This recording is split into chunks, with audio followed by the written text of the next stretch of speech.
Assalamualaikum warahmatullahi wabarakatuh. Apa kabar anak-anakku sekalian? Semoga kita berada dalam keadaan sehat-sehat semua dan senantiasa bertawakal kepada Allah Subhanahu wa taala karena kita masih berada dalam suasana Covid-19. Olehnya itu kita harus menjaga protokol kesehatan dengan rajin mencuci tangan, memakai masker dan menjaga jarak.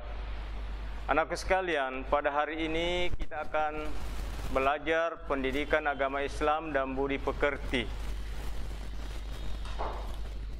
Adapun materi yang kita akan pelajari pada hari ini adalah konsep tentang ibadah haji.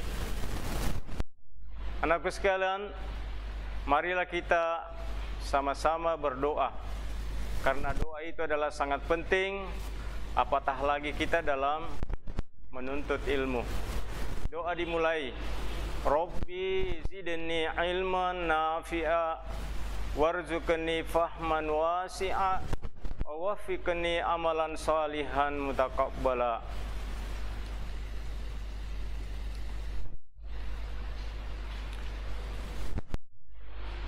Anak-anakku sekalian, adapun tujuan pembelajaran yang kita akan ketahui pada pembelajaran kali ini adalah yang pertama, memahami ketentuan ibadah haji. Yang kedua, memperagakan manasik haji. Kemudian yang ketiga, menunjukkan perilaku takwa kepada Allah Subhanahu wa taala.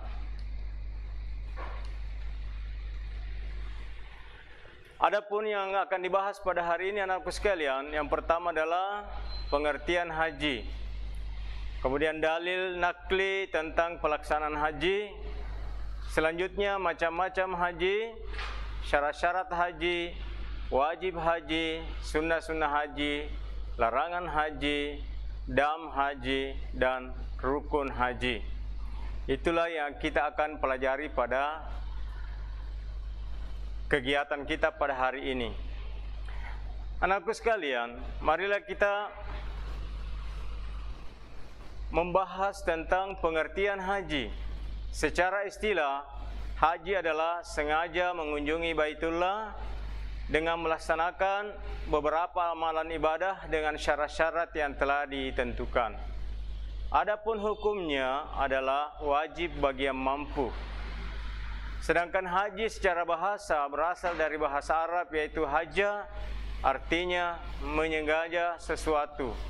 Jadi anakku sekalian, kita senantiasa menyengaja melaksanakan mengunjungi Baitullah pada saat kita sudah memiliki kemampuan. Adapun dalilnya yang perlu kalian pahami adalah berdasar pada Al-Quran surah Al-Imran ayat 97. A'udzu billahi minasyaitonir rajim. Bismillahirrahmanirrahim. Fihi ayatum bayyinatum maqamu Ibrahim wa man dakhalahu kana amina walillahi 'alan nasi hajjul baiti man istata'a ilaihi sabila wa man kafara fa innallaha ghaniyun 'anil alamin. Artinya, di sana terdapat tanda-tanda yang jelas, di antaranya makam Ibrahim. Barang siapa yang memasukinya, Baitullah, amanlah dia. Dan di antara kewajiban manusia terhadap Allah adalah melaksanakan ibadah haji ke Baitullah, yaitu bagi orang-orang yang mampu mengadakan perjalanan ke sana. Barang siapa yang mengingkari kewajiban haji untuk melaksanakan haji ke Baitullah, ketahuilah bahwa Allah Maha Kaya, lagi tidak memerlukan sesuatu dari alam semesta. Macam-macam haji. Ya, jadi dalam pelaksanaan haji ada 3. Satu, haji ifrad. Yang kedua adalah haji tamattu, dan yang ketiga adalah haji qiran. Ya, di antara ketiga pelaksanaan haji ini adalah masing-masing berbeda. Kalau haji ifrad adalah melaksanakan haji terlebih dahulu, melaksanakan umrah terlebih dahulu baru melaksanakan haji ifrad adalah melaksanakan haji terlebih dahulu baru melaksanakan umrah. Kemudian yang kedua adalah haji tamattu, melaksanakan umrah terlebih dahulu, baru melaksanakan haji. Kemudian haji qiran, haji dan umrah dilaksanakan sekaligus dalam satu niat. Jadi itulah. Selanjutnya anak sekalian, kita perlu ketahui syarat-syarat wajib haji. Jadi ada 5 syaratnya: Islam, balik, berakal sehat, merdeka dan mampu. Jadi nanti terpenuhi syarat ini baru kita diwajibkan untuk melaksanakan haji. Kemudian rukun. Rukun haji di sini anakku sekalian adalah yang menentukan sah atau tidaknya pelaksanaan haji itu sendiri. Jadi ini yang perlu kita pahami dan harus dilaksanakan secara berurut. Yang pertama adalah ihram disertai dengan niat. Yang kedua, wukuf. Yang ketiga, tawaf. Yang keempat, sa'i. Yang kelima, tahallul. Dan yang keenam adalah tertib.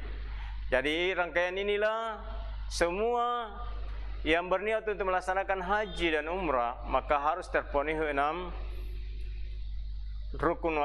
rukun haji tersebut. Selanjutnya anakku sekalian, adapun wajib haji yang pertama adalah ihram dari miqat. Kemudian yang kedua bermalam di Musdalifah. Kemudian ketiga melontar jumrah Aqabah pada hari raya haji. Yang keempat melontar 3 jumrah ula, usta dan Aqabah pada tanggal 11, 12, 13 Zulhijjah. Yang kelima adalah bermalam di Mina, kemudian tawaf wada. Ya, sunnah-sunnah hajinya yang pertama membaca talbiyah selama ihram sampai melontar jumrah Aqabah. Yang kedua, berdoa sesudah membaca talbiyah. Yang ketiga, membaca zikir waktu tawaf. Yang keempat adalah salat 2 rakaat sesudah tawaf. Kemudian kelima, masuk Ka'bah. Larangan haji bagi laki-laki. Yang pertama adalah memakai pakaian yang berjahit, menutup kepala. Bagi perempuan, menutup muka dan kedua telapak tangan. Anakku sekalian, larangan bagi laki-laki dan perempuan yang pertama memakai wangi-wangian, baik di badan maupun di pakaian. Yang kedua, menghilangkan rambut atau bulu-bulu yang lain. Yang ketiga adalah memotong kuku.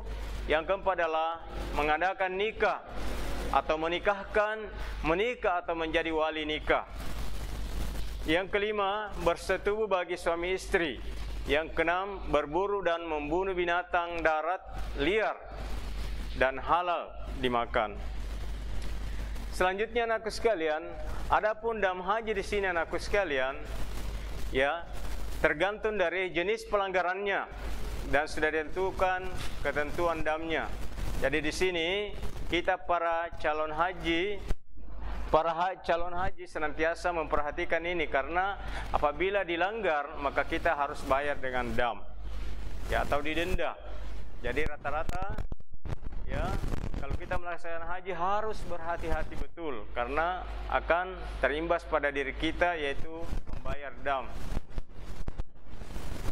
Kemudian inilah anak-anakku sekalian yang perlu diperhatikan dalam pelaksanaan haji.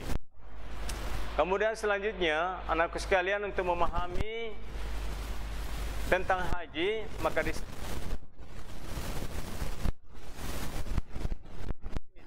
jadi siswa sekalian silakan dijawab setelah mengikuti materi ini. Yang pertama, apakah yang dimaksud dengan haji ifrad, tamattu dan haji qiran? Kemudian sebutkan perbedaan antara haji ifrad, haji tamattu dan haji qiran. Haji. Yang keempat adalah apakah yang dimaksud dengan rukun haji? Inilah beberapa pertanyaan yang diberikan jawaban oleh anak sekalian saat kita mengikuti pembelajaran ini. Baiklah anak sekalian, inilah materi kita dan insya Allah akan dilanjutkan dengan materi umrah.